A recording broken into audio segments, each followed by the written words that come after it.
Morning, everyone. Good Morning, morning. Rabbi. And welcome back. Thank you.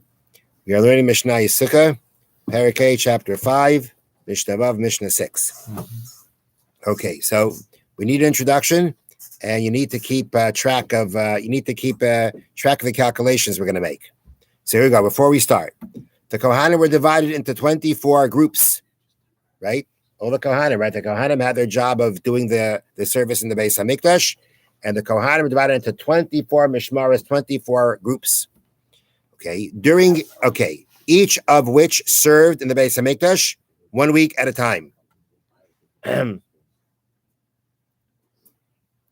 Each one served in the Beis HaMikdash 1 week at a time. During its week, a mishmar had the exclusive rights to bring all the offerings, and they could prevent any other kind participating in the service. You're not part of the group. No business. That's during the year. On the Yomim Tovim, on the festivals, however, all the 24 mishmaras had equal rights in the offerings that were brought specifically because of the festival, such as the Musaf offerings, meaning the regular daily ones that went with whoever's group's turn. But when it came to the karbanos, the sacrifices that came because of the holiday, because of the Yontif, they all had rights to it. Okay. Now, the Mishnah explains how the Musaf offerings of Sukkot were divided among the Mishmaris. Okay. Now, there were a lot of sacrifices that were brought as the Musaf offerings on Sukkot. There were a lot brought. So you have to, so based on that, you're going to have to deal with the number divided by, broken up amongst 24, amongst 24 groups, because each one has rights. Now, so that's number one. That's the first thing we got to bear in mind for this Mishnah. You've got 24 groups of Kohanim who all have equal rights to do the service, to bring the karbanos, the sacrifices, specific to the Yontif, specific to the holiday. Next, on the first day of Sukkot, the Musaf offering consisted of 4 types of animals. For first day, just remember that right now. The first day of Sukkot, there were 4 types of animals: bulls, rams, goats, and lambs. The number of rams, goats, and lambs remained the same on every day throughout Sukkot, which the numbers of that were 2 rams, 1 goat, 14 lambs. That's consistent the whole Sukkot. But the number of bulls was reduced by 1 each day. There were 13 bulls on the first day, 12 on the second day, 11 on the third, and so on, until the 7th day when only 7 bulls were offered.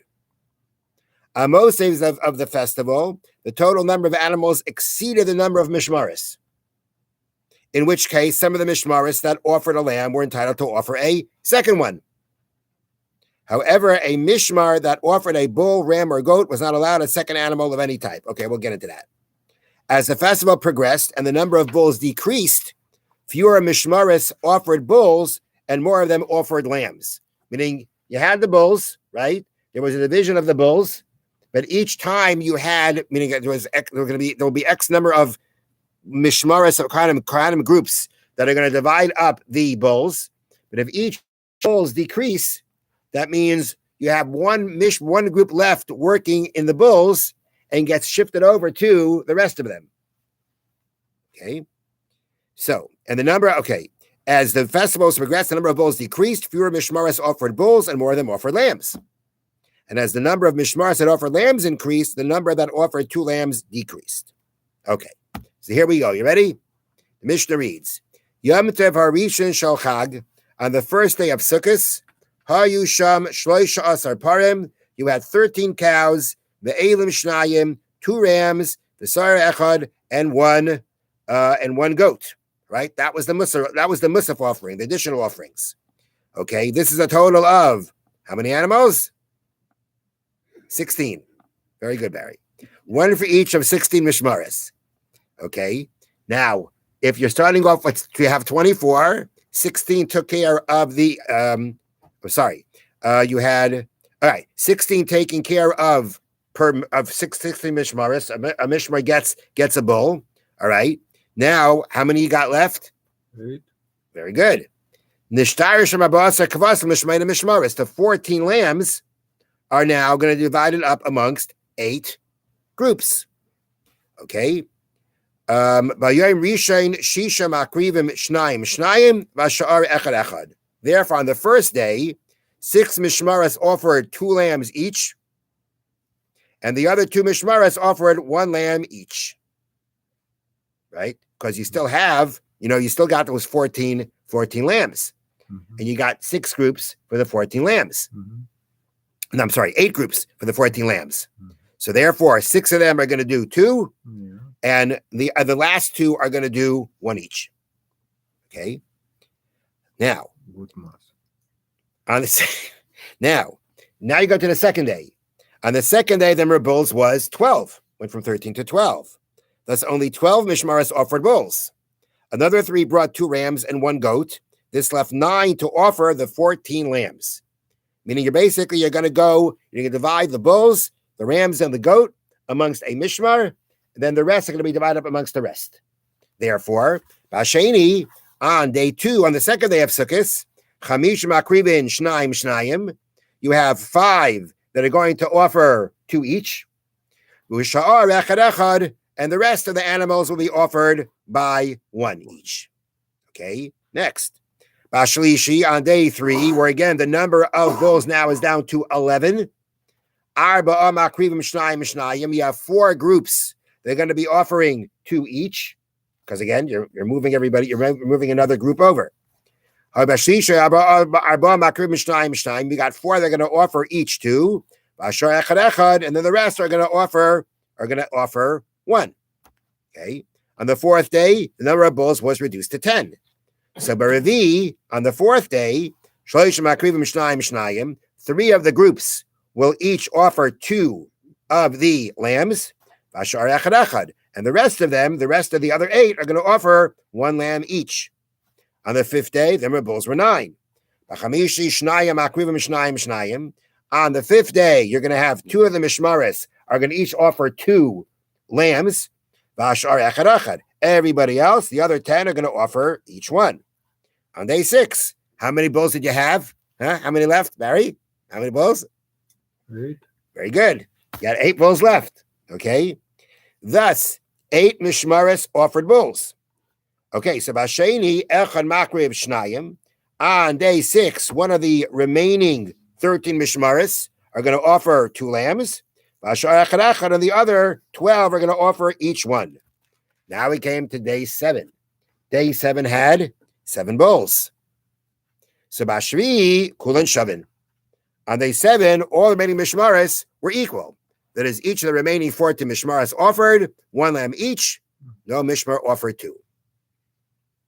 Okay, so that's how the division went amongst the 24 mishmaris per day of Sukkot. Now, Shmini Atzeres, the 8th day, completely different number of offerings. On Shmini Atzeres, you had only 10 animals. 1 bull, 1 ram, 1 goat, 7 lambs, which is fewer than the number of mishmaris. Right? That's less than the number of mishmaris. Right? There's 24 mishmaris. It's only 10 animals. So what happened on day 8? Bashmini chazru lafayetz k'beregalim. On the 8th day on Shmini Atzeres, they went back to casting lots to determine which mishmar offered an animal, as they did on other festivals. That's what the Mishnah means when it says Bashmini chazru lafayetz k'beregalim.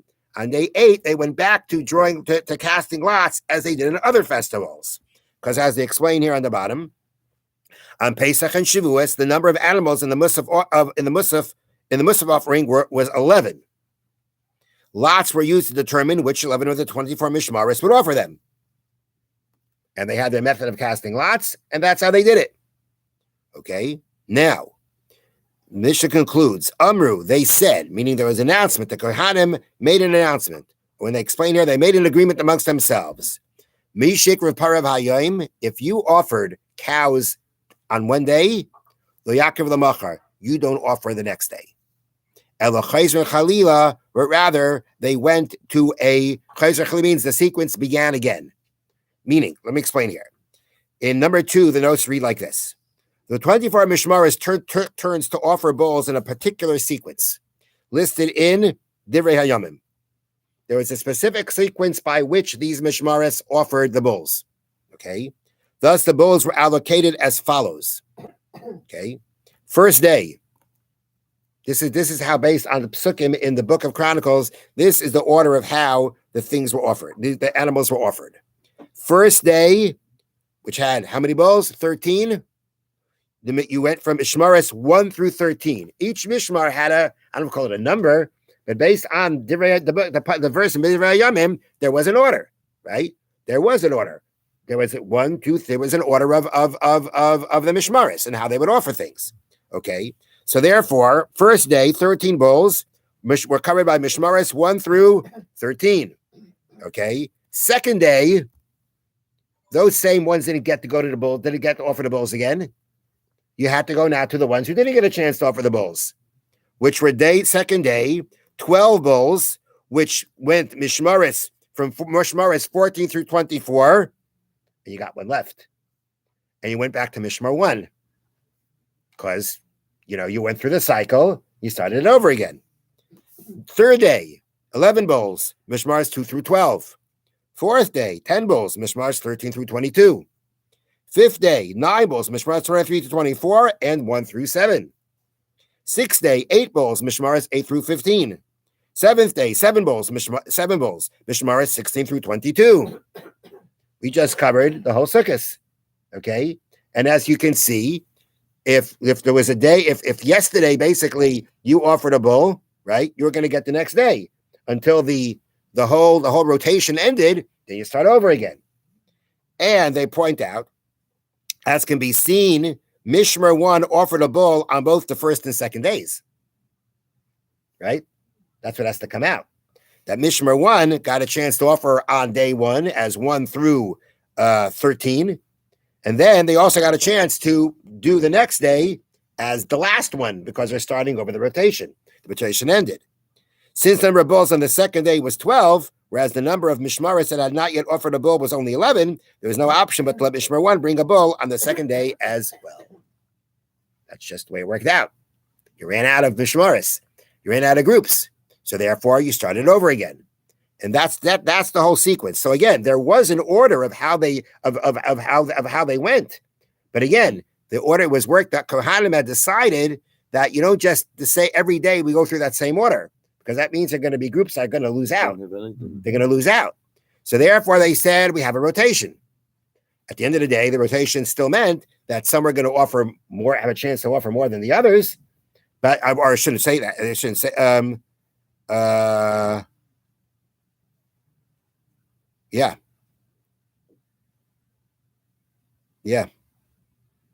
At the end of the day, it was going to come out that two are going to be left out.